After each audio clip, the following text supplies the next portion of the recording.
শবে বরাতের রাতে যে নারী 3টি আমল করবে ওই নারীর কপাল খুলে যাবে। কেননা শবে বরাতের রাত হচ্ছে এমন একটি রাত, এ রাতে আল্লাহ তাআলা অসংখ্য অগণিত মানুষের গুনাহ খাতাগুলো ক্ষমা করে দেন। আল্লাহ তাআলা নিজে বলে দিয়েছেন, সুনান ইবনে মাজার 1390 নম্বর হাদিস, নবীজি সাল্লাল্লাহু আলাইহি ওয়াসাল্লাম জানিয়ে দিয়েছেন, ইন্নাল্লাহা লা ইয়াত্তালিউ ফি লাইলাতিন নিসফি মিন শাবান ফায়াগফিরু লিজামিই খালকি ইল্লা লিমুশরিকিন আও মুশাহিন।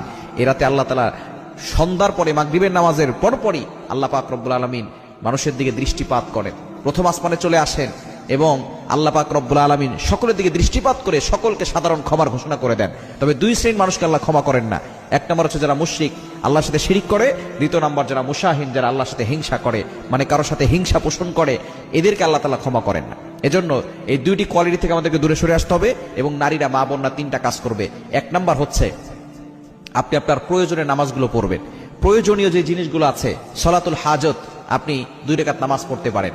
আপনি নফল নামাজ বেশি বেশি পড়বেন, পাশাপাশি 2 রাকাত সলাতুল হাজতের নামাজ পড়বেন, যে আল্লাহ আমার এটা প্রয়োজন, আল্লাহ আমার এইটা প্রয়োজন। কারণ আল্লাহ তাআলার কাছে চাইলে আল্লাহ তাআলা সবকিছু দেন। প্রতিদিন কিন্তু আল্লাহ তাআলা শেষ রাতের শেষ অংশে প্রথম আসমানে এসে বান্দাদেরকে ডাকতে থাকেন এবং এই রাতে, সবে বরাতের রাতে আল্লাহ তাআলা প্রথম আসমানে এসে সন্ধ্যার পর থেকেই ডাকতে থাকেন। আর আমরা অনেক সময় হালুয়া রুটি বানাতে বানাতে ব্যস্ত হয়ে পড়ি। মা বোনরাও এরা আমল করবেন, নফল নামাজ পড়বেন, 2 রাকাত সলাতুল হাজতের নামাজও পড়বেন, প্রয়োজনের নামাজ, এটা পড়ে আল্লাহর কাছে দোয়া করবেন, আল্লাহ তাআলা আপনার সকল প্রয়োজন পূরণ করে দিবেন। দ্বিতীয় নাম্বার হচ্ছে তাওবা, ইস্তেগফার করবেন।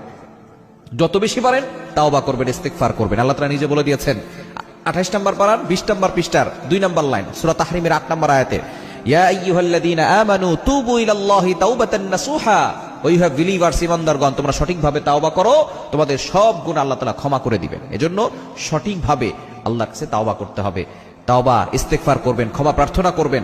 কারণ আপনি যদি এই রাতে ক্ষমা না পান, তাহলে কিন্তু আপনার থেকে হতভাগার কপাল পোড়া কেউ নাই। এবং 3 নম্বর হচ্ছে আপনি দোয়া করবেন।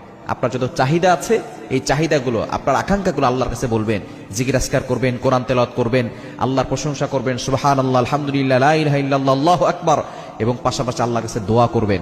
দেখবেন আল্লাহ তাআলা আপনার সকল হাজত পূরণ করবেন, আল্লাহ তাআলা আপনার সকল চাহিদা মিটাবেন, আল্লাহ তাআলা আপনার কপালটা